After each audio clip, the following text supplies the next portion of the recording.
ইনশাআল্লাহ যদি আমরা ক্ষমতা বা সরকার গঠনে সক্ষম হই, শরীফ ওসমান হাদির সহ জুলাই গণ অভ্যুত্থানে আমাদের ভাইদেরকে যারা খুন করেছে তাদের বিচার নিশ্চিত করা আমাদের অন্যতম প্রধান এজেন্ডা। 10 দলীয় নির্বাচনী ঐক্য একটা বৈষম্য মুক্ত, দুর্নীতি মুক্ত, আধিপত্যবাদ মুক্ত, ইনসাফ ভিত্তিক রাষ্ট্র এবং সমাজ প্রতিষ্ঠা কায়েম করতে চায়। আপনারা জানেন ইতিমধ্যেই যে আগামী 12ই ফেব্রুয়ারি বাংলাদেশে সংসদ নির্বাচন এবং গণভোট অনুষ্ঠিত হতে যাচ্ছে। যেই নির্বাচনে জাতীয় নাগরিক পার্টি, এনসিপি, জামাত ইসলামী সহ 10 দল ঐক্যবদ্ধভাবে নির্বাচনে অংশগ্রহণ করবে এবং এই ঢাকা 11 আসন থেকে 10 দলের পক্ষ থেকে আমাকে মনোনীত করা হয়েছে। আমি এই ঢাকা 11 সন্তান, বেড়াইত ফকিরখালী আমার জন্মস্থান, এই ঢাকা 11তে আমার বেড়ে ওঠা, বড় হওয়া।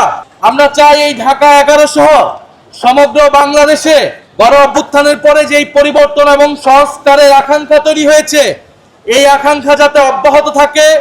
নির্বাচনের মধ্য দিয়ে 10 দলীয় নির্বাচনী ঐক্য একটা বৈষম্য মুক্ত, দুর্নীতি মুক্ত, আধিপত্যবাদ মুক্ত, ইনসাফ ভিত্তিক রাষ্ট্র এবং সমাজ প্রতিষ্ঠা কায়েম করতে চায়।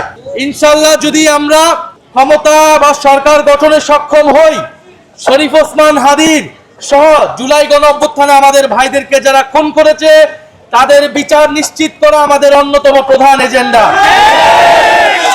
শরীফ ওসমান হাদি ভাই যে ইনসাফের পক্ষে, যেই ন্যায় নীতির পক্ষে, আধিপত্যবাদের বিরুদ্ধে তার লড়াই শুরু করেছিল, সেই লড়াই আমরা চালিয়ে যাব।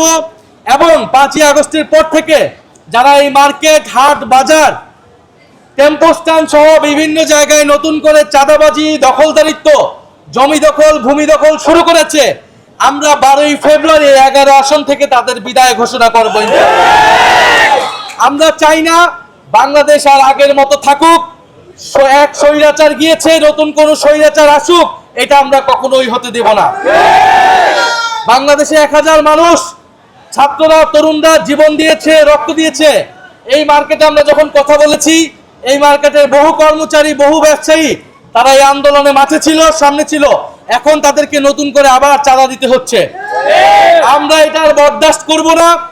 আপনারা আমাদেরকে সুযোগ দিবেন, আমাদের প্রতি আস্থা রাখবেন। আমরা 10 দল ঐক্যবদ্ধ হয়েছি এবং আপনাদের প্রতি আহ্বান থাকবে।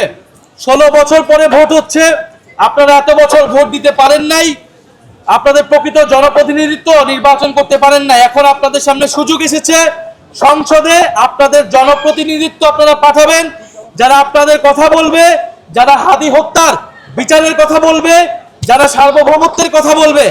ইনশাআল্লাহ আমরা আপনাদের সেই জনপ্রতিনিধিত্বের দায়িত্ব পালন করতে চাই। এবং সংসদ নির্বাচনের পাশে আপনারা অবশ্যই গণভোটে হ্যাঁ এর পক্ষে ভোট দিবেন।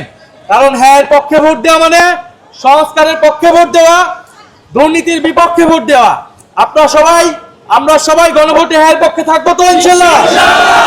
আমরা সবাই হ্যাঁ এর পক্ষে থাকবো, ইনসাফের পক্ষে থাকবো, 10 দলের পক্ষে থাকবো।